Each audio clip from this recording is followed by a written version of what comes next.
Welcome, NASCAR Inside the Race live post-Michigan edition. Just back from the Irish Hills where we saw Denny Hamlin.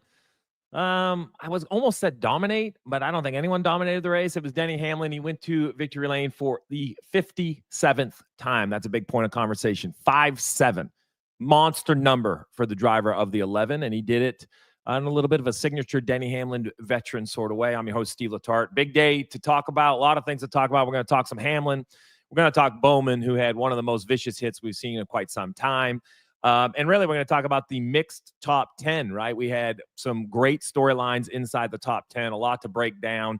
It was a big day. It was an exciting day on Prime Video. I was in the booth with my man Dale Jr. and Adam Alexander, and we had Corey LaJoy and my man Carl Edwards down in victory lane after. So a lot to break down. But to help me do it, I got my buddy from NBC who's going to join me. You're also going to see him on the Turner Alt broadcast for the tournament here coming up in a little bit. My man Jeff Burton, the mayor, is in the house. And straight off the MRN call, bragging about what time he got home, which I thought was a little rude that he was bragging about what time he was going to get home. But Todd Gordon going to flex that championship trophy behind him as always. Gentlemen, good morning. Morning. Good morning. I think you both home. I know. Yeah. You can do that when that's where you watch the race from. Let's talk Hamlin. And let's talk – I want to get into the race and a lot of things I want to talk about. But I think sometimes when it's their first win, the lead story should be what the first win means. And I think when you've won 57 times, we shouldn't take for granted. I don't know how many guys in the world are ever going to get to 57. It makes Denny Hamlin 11th on the all-time list. He told me in victory lane that his goal is to be in the top 10. That takes 3 more wins to be in the top 10, assuming that others don't catch him and we don't have some movement. I'm pulling up the list right here. So the current list, Denny Hamlin with 57, Harvick with 60, who's currently not racing, Kyle Busch with 63, who's out there in front, so he could keep winning some more. Jeff, you've seen it. You've raced against it. You've raced against many of the drivers who are on that list. How impressive is it that a driver has won 57 races at the top tier of stock car racing in the world? Look, Denny is from day one when he first came in cup racing, he was immediately fast. And, his rookie year, he won Pocono. People said you couldn't do that. He's been fast from day one. And what has impressed me about Denny is because, we all know it. We all have diminishing skills as we get older in regard to race car drivers, I promise you. But I don't see any of that with Denny. And I think what we're seeing with Denny is I don't think he's lost his speed. I think he's gotten smarter. I think his experience, the things that he's gone through in his life, the things that he's gone through as a team owner, all those things that make you who you are, has made him better. And think about what he has on his head right now. I mean, all the things he has going on in his life, owning a race team, that is a 24/7 proposition. On top of that, the lawsuit, Jordan's about to have a baby. I mean, they got all kinds of things going on. And he's just doing his job. He's just doing his job. And I just am super impressed with Denny Hamlin. And he shows no signs of slowing down. But it will happen unless he decides to stop it before, because it always does. But there's no sign of it right now. After 700, Todd, I think that's the thing. So, Jeff talks about his experience and his age at 44 years old, but also after 700. Dale Jr., actually, we had this whole conversation off air. He's fascinated by the drivers and the list of drivers that have won after 700, and it's an amazing list. Richard Petty leads with 22 wins. But some of them other big names kind of got shut down. I think it's Harvick was maybe 7, Gordon was 6. After 700 starts, we were wondering how many Denny Hamlin would win. It was a point of conversation, and then he wins week 1 after that conversation. Yeah. So he didn't do it on start 700, but just after. It's amazing that it hasn't slowed down yet. Yeah, it is. And he just continues in form. As Jeff talked about, his craft continues to get better. I think that's the part that the speed has been tremendous, but his race craft, I feel like that's the piece that he's aware of. And I feel like Denny's one that thrives in chaos. I actually think him getting out afterwards and, chanting up the fans and doing all those pieces. I think that's part of what motivates him. He's different people are motivated different ways, but his racecraft, his ability to you don't hear him get excited. You hear him kind of focused on what he's doing. Okay, I'm good to do this. I'm where are we at on fuel wise. His mental process is putting him in victory lane, and he still has the speed and the talent to go fast. I want to talk about the guy. You said it. He got out, did the old OH, right? He's become this Ohio State fan in Michigan, right down the street from the big house. Pretty aggressive. I was scared to sit next to him in victory lane. So I know Denny very well. I get to play a lot of golf with him. He pointed that out on the post-race show as well, that he won the last tournament we were in. Kind of rubbed it right in my nose. I want to go on record to say I wasn't there. So he didn't technically beat me, although he has many times.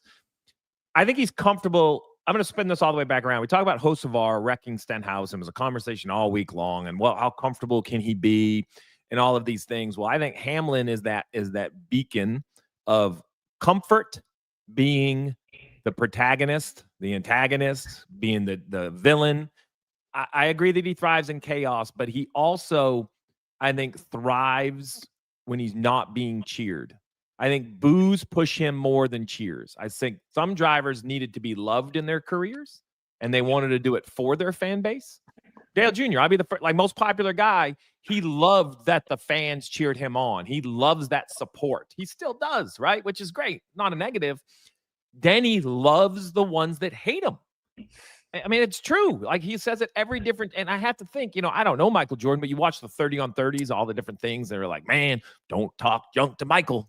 Don't make him mad. He'll put 60 on us, right? There's all these magical stories. And Jeff, I feel like Denny's almost kind of being that guy a little bit. He can't wait for you to tell him he can't do it. Go ahead, poke him in the chest and tell him he can't do it.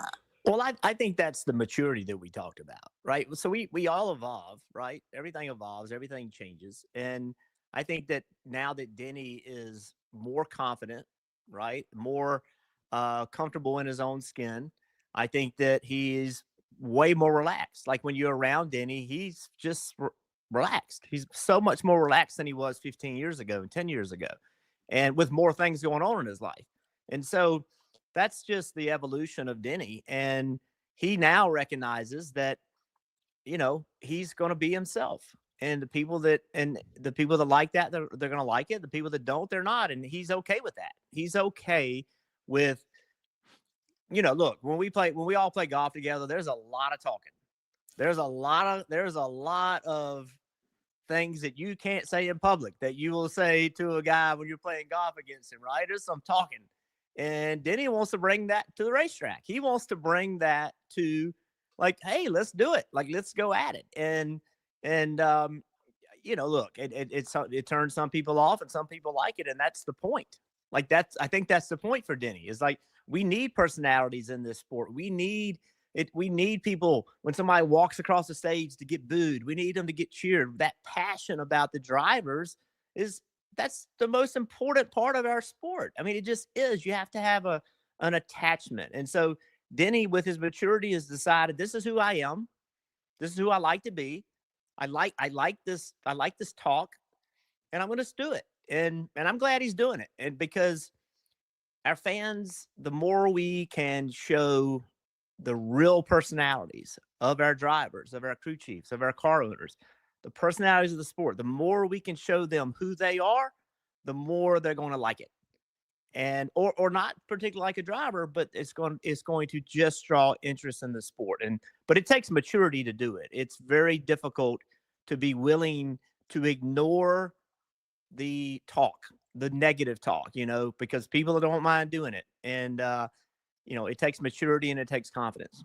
Well, it took everything. I said leading into it that Michigan International Speedway is a final exam because it takes horsepower, downforce, efficient downforce, reduced drag, great pit crews, great strategy, great mental nerve from the driver. I mean, it takes everything, I think, to be successful there.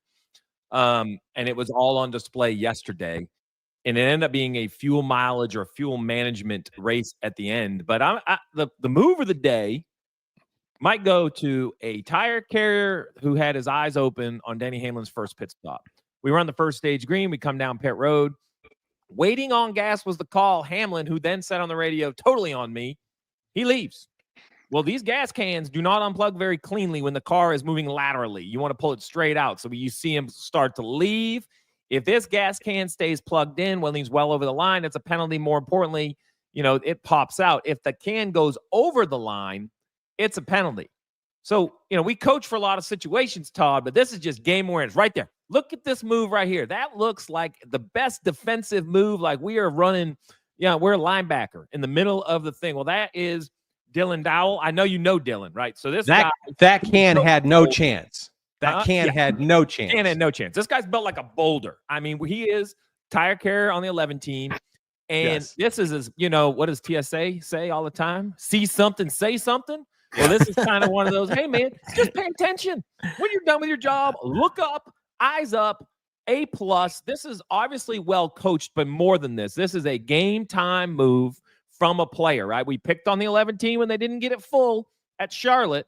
Well, you can't pick on the mistakes without congratulating the good moves. Denny Hamlin, self-admittedly, didn't pay attention, made a mistake, left before. Tire carrier Dylan, man, playing some zone defense, stops the Sunoco gas can from sliding out. I do think this is coached. And I know that's hard for people to believe this. But when you think about, and I know back even into my days, with Dylan carried tires on the 22 car for me for years before he made the transition to JGR. He's built like, I mean, he does lifting that you would not believe.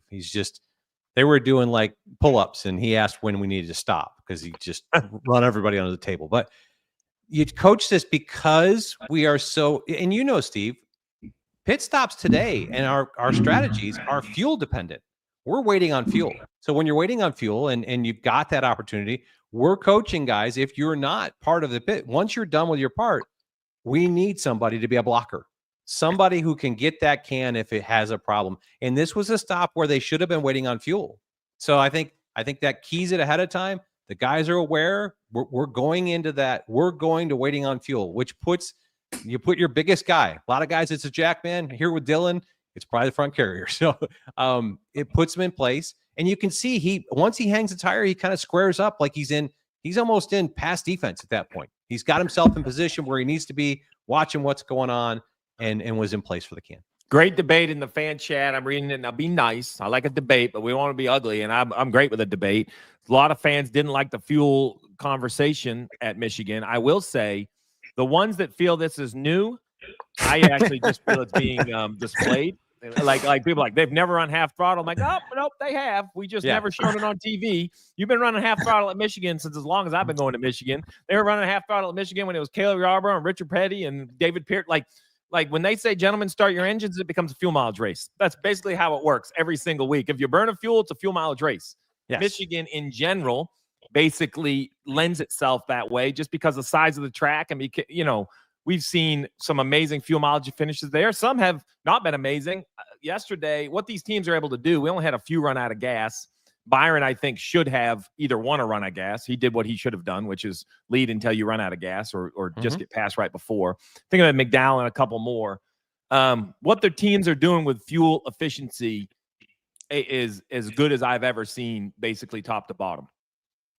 Yeah. I mean, and there's the tools for it. With the ECU data coming back, you're showing it. I love that. Part of why people are talking about this is because you put up that burn bar on the broadcast and showing people kind of live fuel mileage. And this is all out of the data, the telemetry data that comes out. And the teams are doing this as well and have been since we've had ECUs in the cars. So especially for your own car, you know where you're at and you coach your driver as to where we need to be. Lifting at the end of the straightaways, Jeff, that goes back to your days. You knew what to do. You just didn't have the information for it, but you did the things, right? No question. We would work with the engine builders at test. We would go and we would practice and determine what's the best way to save fuel. One of the very best at it was Kevin Harvick.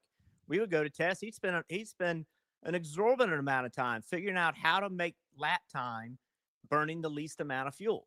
So when that situation came up, and that was well before ECUs, that was well before any of that. So none of that is new. And it goes back to, the Daytona Talladega conversation. What we talked about evolution before with the drivers. Evolution happens in motorsports.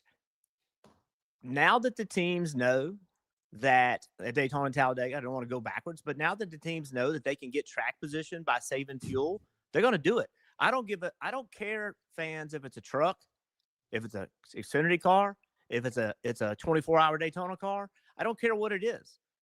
The fact is, you can't unlearn it.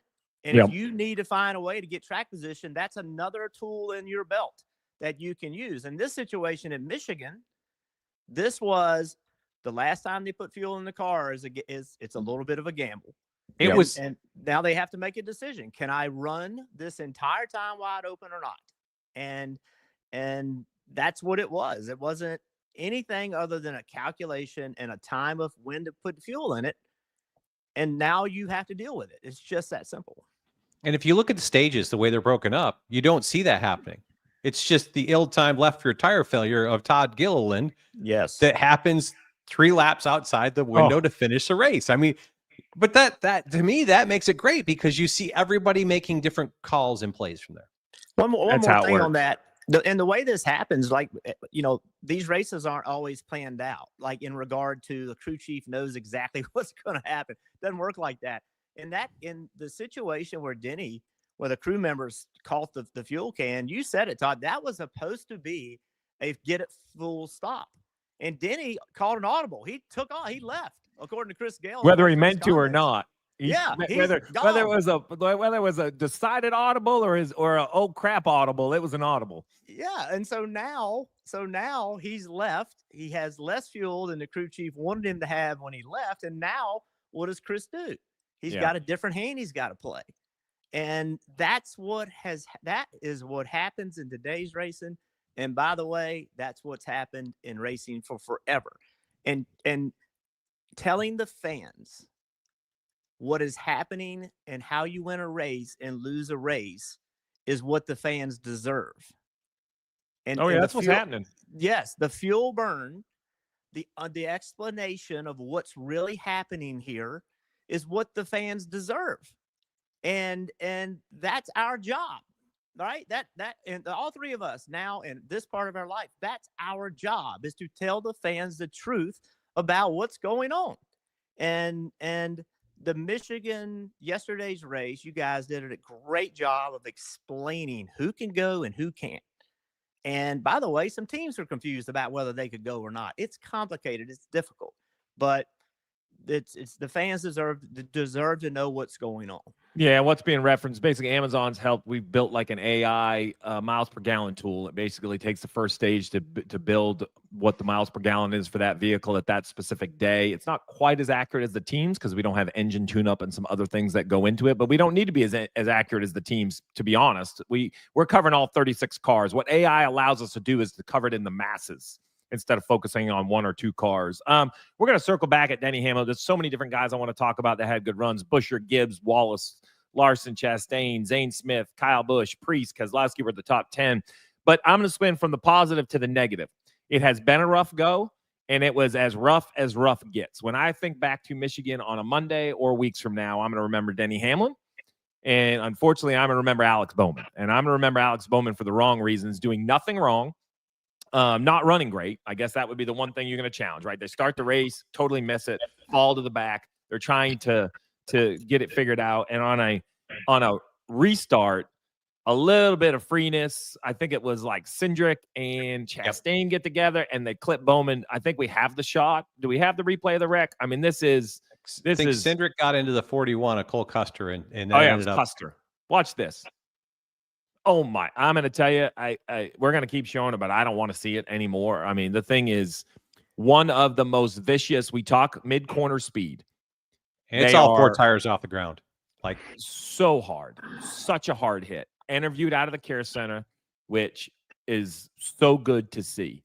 But let's put a little bit of context over Alex Bowman, right? Driver at Hendrick Motorsports, we know where he's at. Let's remind the fan. Out 5 races in 2022 with a concussion. Out missed some races in 23 with a broken back from a sprint car accident.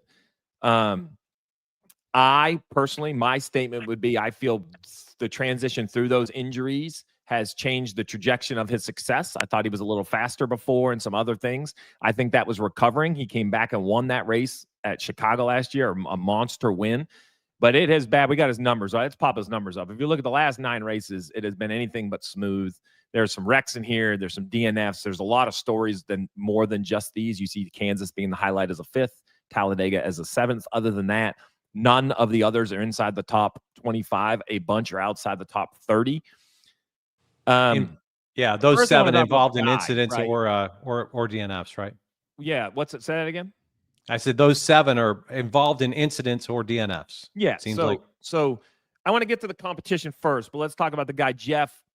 You know, what is it like on Monday? If you haven't seen Jeff Burton Rex, go to Google, go to YouTube, go to our friends at YouTube, Google Jeff Burton Wreck at Dover, Jeff Burton Wreck at Texas. I have seen them. They're gigantic. What is it like? Take the fan through it, right? You get checked out in the infield care center. You work with the drivers. Let's talk about the process. They come.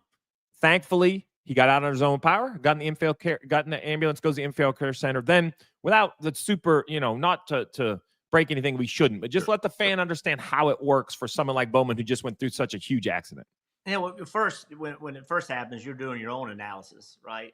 Am I hurt? Am I, it's because for anybody that's been in a streetcar accident, it's kind of the same thing, right? You hit and you're like, oh, what just happened? And then you kind of do a self-assessment. Am I hurt? Sometimes you're hurt immediately. Other times you're just checking to make sure you're okay.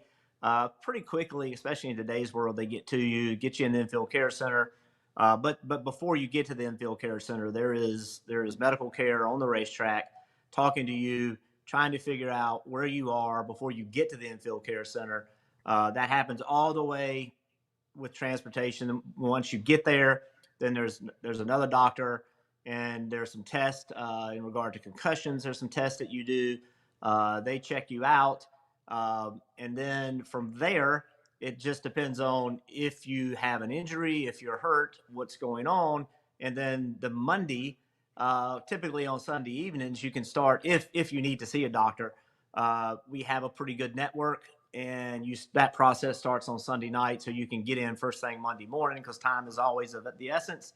And I'm in no way suggesting that Alex has to do that, but if he did, that's what the process would be. And then NASCAR, they're gonna want to know you're okay, and so your doctor's gonna have to work with them to make sure that you're okay after a big hit. But they'll check in on you. They'll give you a call, check in on you. And the good thing about today is everybody is so much more aware of, especially with the point system and everything. Everybody's so much more aware of long-term, damage, and typically there's not a lot of pressure that comes to the drivers to get back in the car. More comes from right here, right? You want to get back in the car. So depends on the situation, but there's a pretty good set of processes set up right now to make sure the driver is taken care of. I mean, it's got to be. I've actually gone through, Todd. I unfortunately was Gordon's crew chief, the Pocono wreck, the Vegas wreck. There were some big ones. Great back in the race car, but then we would meet with our driver and be like, hey man, where are you bruised? Like, what did your hand hit? Did your hand hit this bar or this bar? Is there something we need to do? Like, you try to look at the, assuming they're healthy enough to drive doesn't mean that it doesn't hurt, right? There's going to be a lot of things that hurt this week.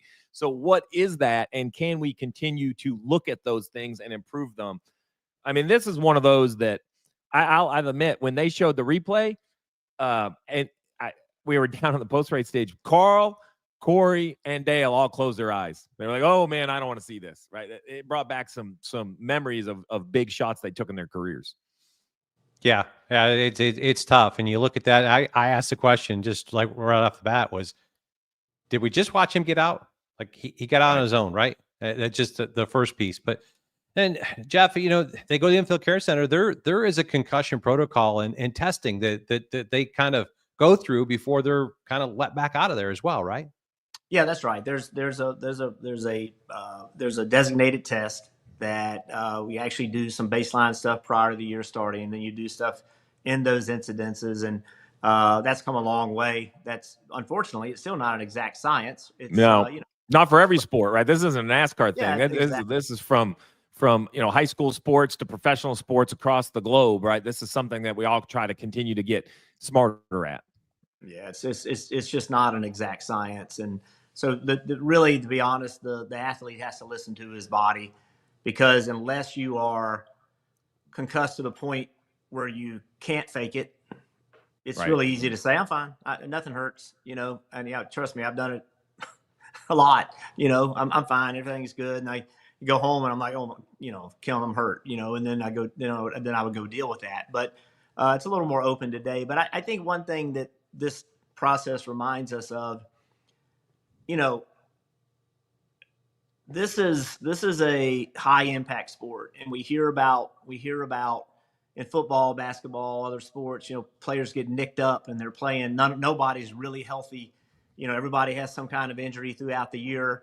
I'm not going to say every driver's nicked up, but we get nicked up, and a lot of drivers, a lot of crew members are playing hurt, and but you're never going to know it. They're not going to let you know it. You can't let your competition know it.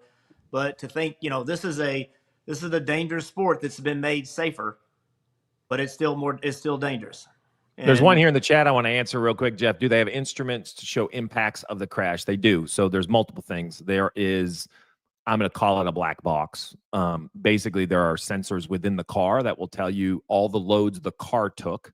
Some drivers, I'm not going to speak to Alex because I don't know the answer, and it's probably not my business if I did. Some drivers wear a mouthpiece that measures some loads that the driver specifically took, like in the jaw, like it's the most accurate way to measure because it's in your head, like what happened there. There's also, we all know the NASCAR camera, like out the window, we show the replays. There's also like a crash cam, right? That will review, so there's a lot of tools. Great question. The answer is yes. Tons of them, top to bottom. Every wreck gets reviewed.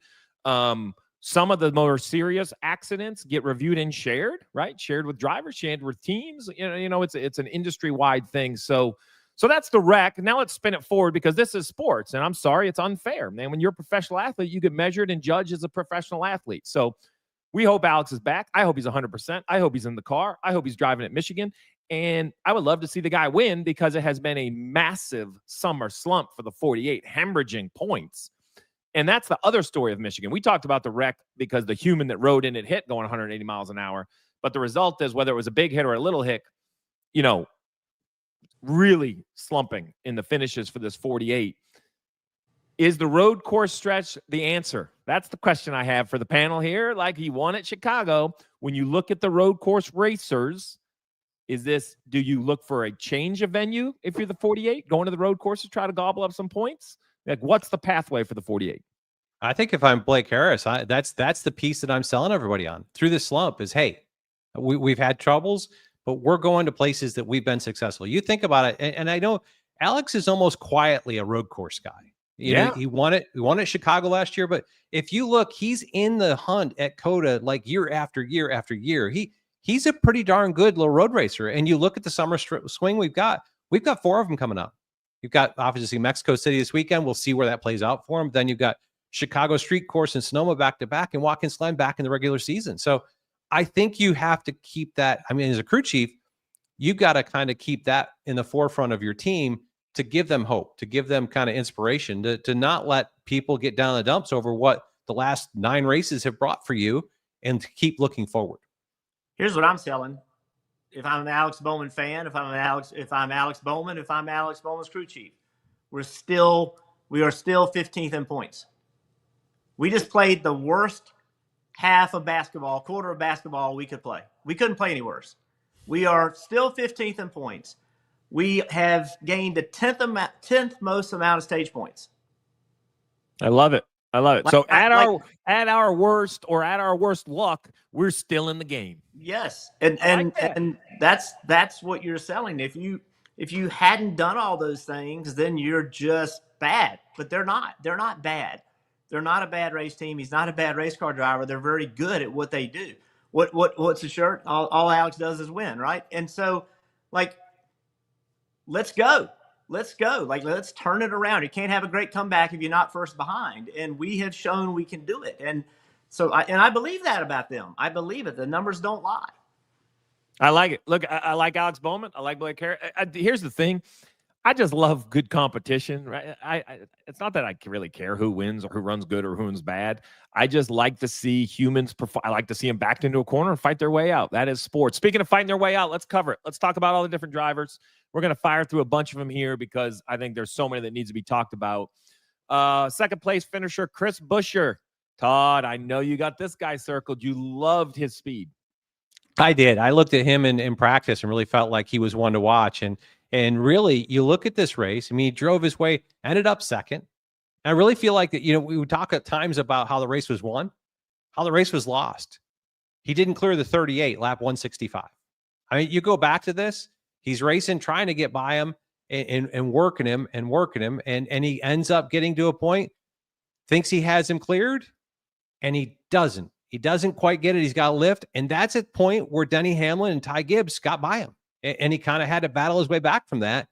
This failure to get by the 38 at this point, that cost him the race. All right, so I don't want that point, lost. I want you to take a moment and say that again, because that's so well done. So this moment is when race winner Denny Hamlin passes second place finisher Buescher, right? That's what you're telling the fan. Like, what you're telling the fan is the guy that had enough fuel to run second, restarted after the restart, was in front of race winner.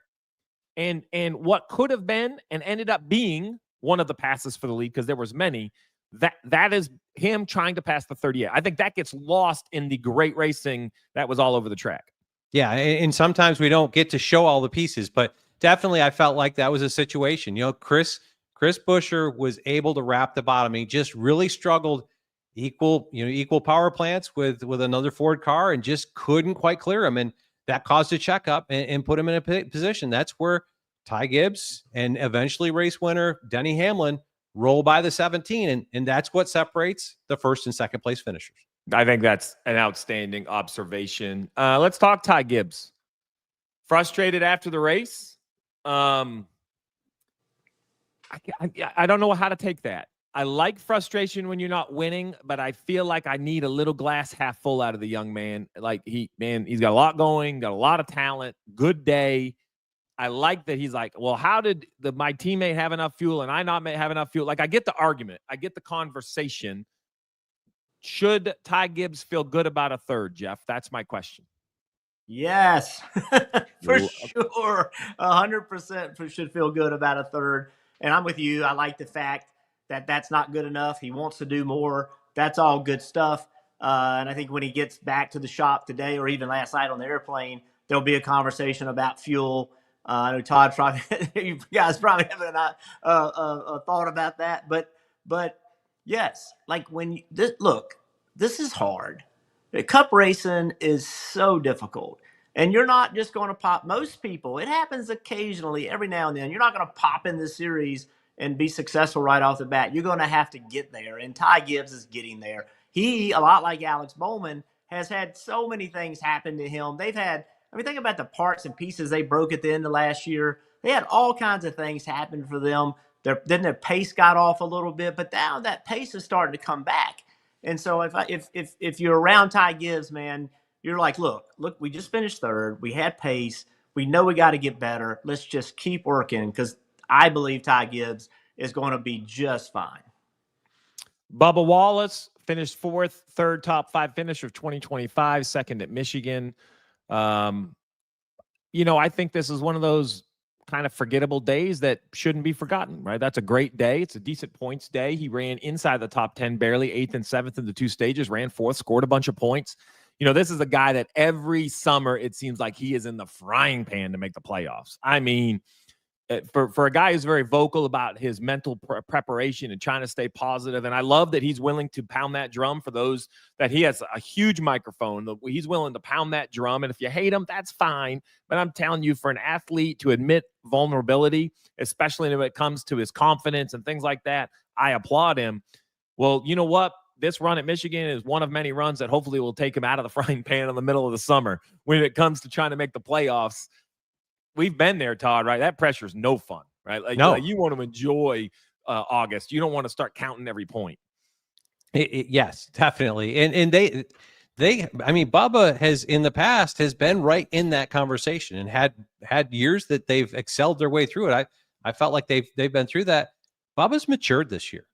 Whether that's some of the internal challenges or being a dad, I feel like he's trying to take a different view of it. But you put these runs together, sitting 12th in the playoff standings at this point, 10th overall in points.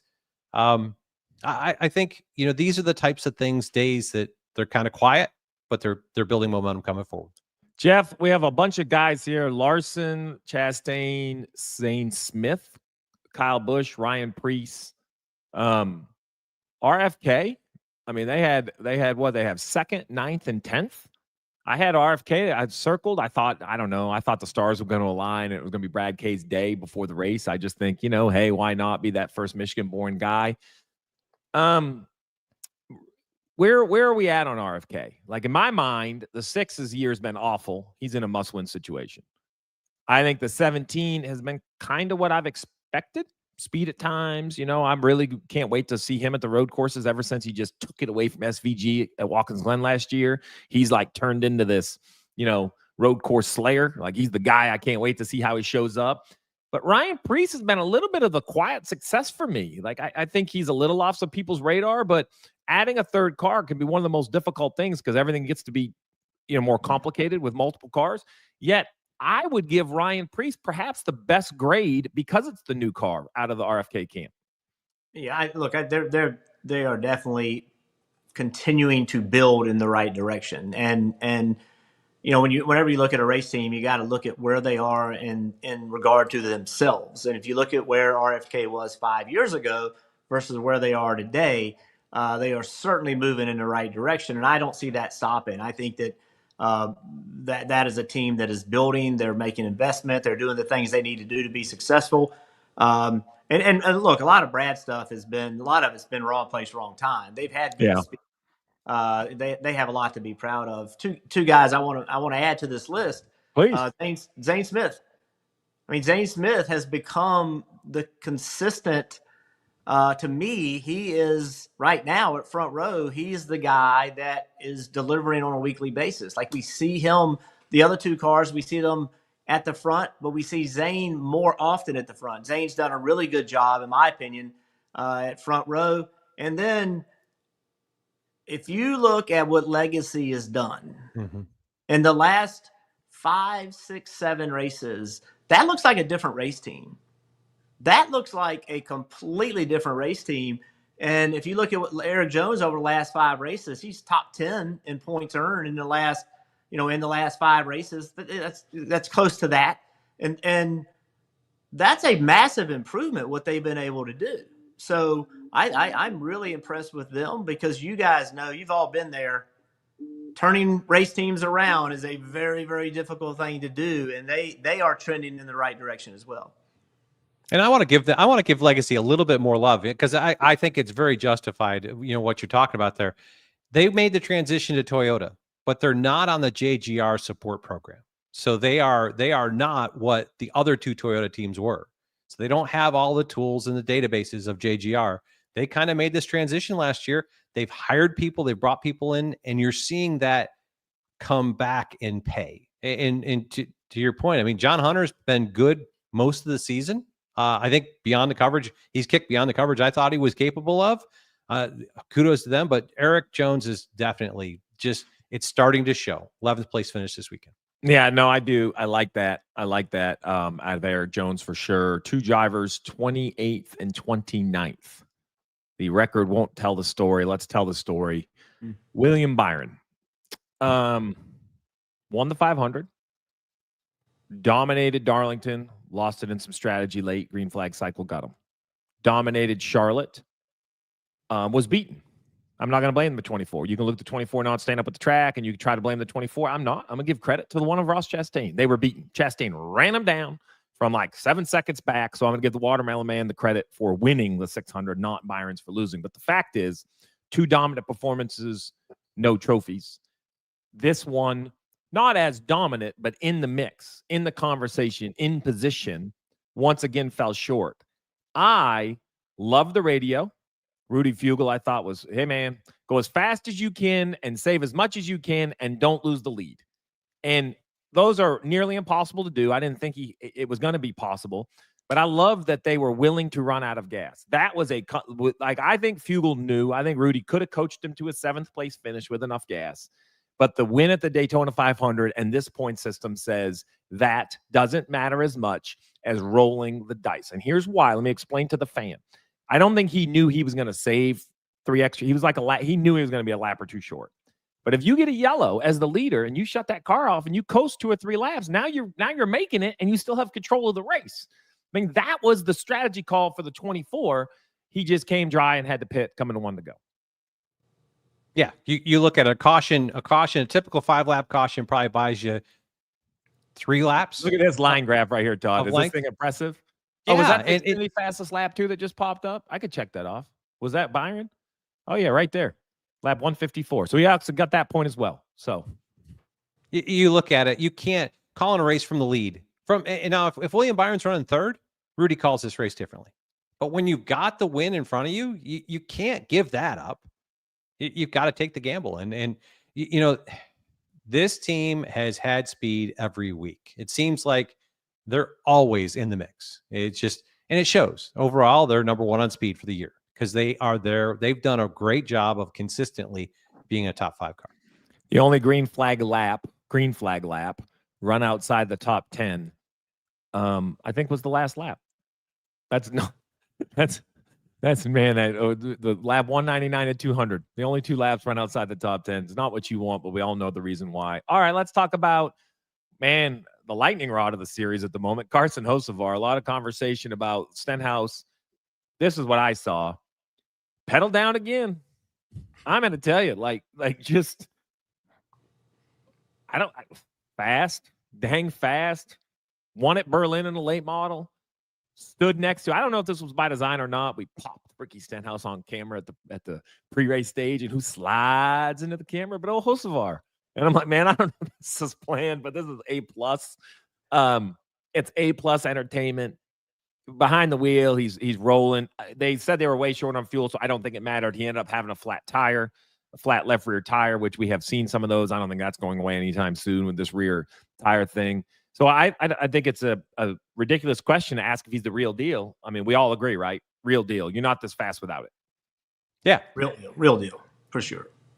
So that one, I don't think there's a debate that needs to be had other than cheer him or boo him, buy the shirt or buy somebody else's shirt. Carson Hocevar shows up and does it once again. Had himself in position. If he keeps going like that, it's going to be good. I don't know where he is on the road courses. What's y'all's opinion on his road course? I don't really know where he stands on road course. Unknown for me. Okay, I'm the same way. Well, we're getting ready to find out because we got a lot of them coming. Well, okay. So is there anyone else we need to talk about for me? I got one I want to talk about, and this is going to be my transition. 17th and 18th is the Dinger and SVG. So is there anything we got to talk about Michigan before I could start to roll this thing forward? I'm going to circle back to Denny, but if we you had mentioned Logano, Jeff. Did you want to talk 22? Yeah, that would just confuse me. You know, we're so accustomed to seeing them with a lot of speed. They played a little bit of strategy to get track position and just couldn't keep it. Didn't have enough speed to keep it. And then, then they got back in the field and he just couldn't go anywhere. And to be honest, I saw a little bit of that with the 21 car. Like when Josh Berry was in the top 5 or 6, he was super fast, but he got back there. He got back there once and he was like 28th or so and he could go nowhere. And so a little bit of that with the 22 car as well. I tell you another one that I want to bring up in that case, and I hate to say it, but Chase Elliott, when they cycled themselves to the lead, they looked phenomenal. When they got to the top 5, they looked like a race contending winning car.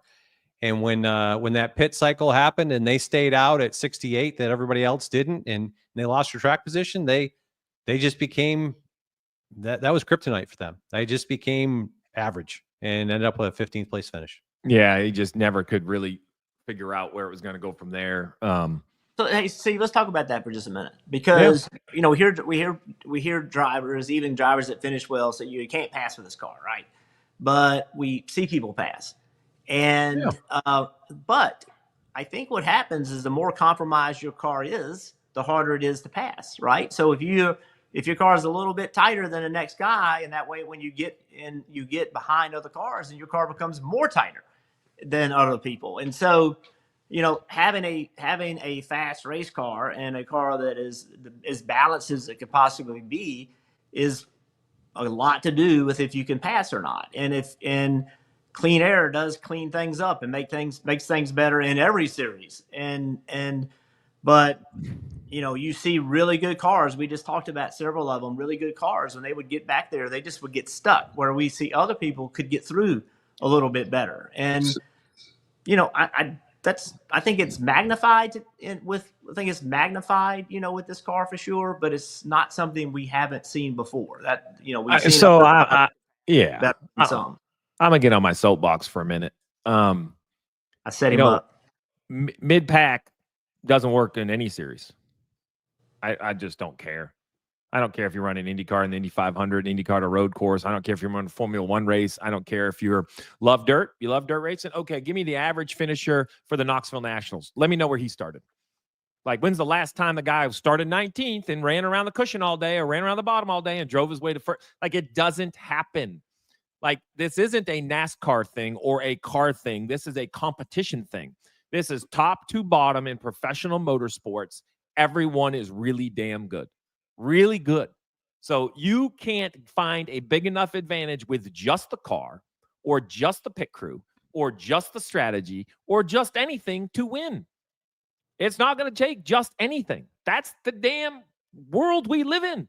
It's happened to every sport. What do we hear all the time at football? You have to win in all three phases. Like, there's a catchphrase in every sport. Golf, I love golf. You can't just be the longest off the tee. You got to be able to chip, putt, hit your iron. Like, this concept that we want the stars that we love to be just so naturally gifted that they can just drive by somebody and like, it doesn't exist. That is gone in professional sports. It takes every angle of the game. Now, there are moments that we get to see the human element surpass everything else. Tyler Reddick at Miami last year should never have been able to drive around Ryan Blaney on older tires, yet he did it, and we should celebrate it as a masterful moment for Reddick. Like, celebrate it. That's what I just said about Ross Chastain at the 600. Why do we always have to say, well, who did something wrong? They did it right. The one made the whatever magical adjustment was on the one car who drove it up and took the win. But if you think the guy that leads cycles back to 12th and he's just going to drive up there because he had the best car for the rest of the race, man, you are going to be sadly disappointed. And that's why there are pit crews and there are strategies and we cover everything. I don't see a lot of random winners.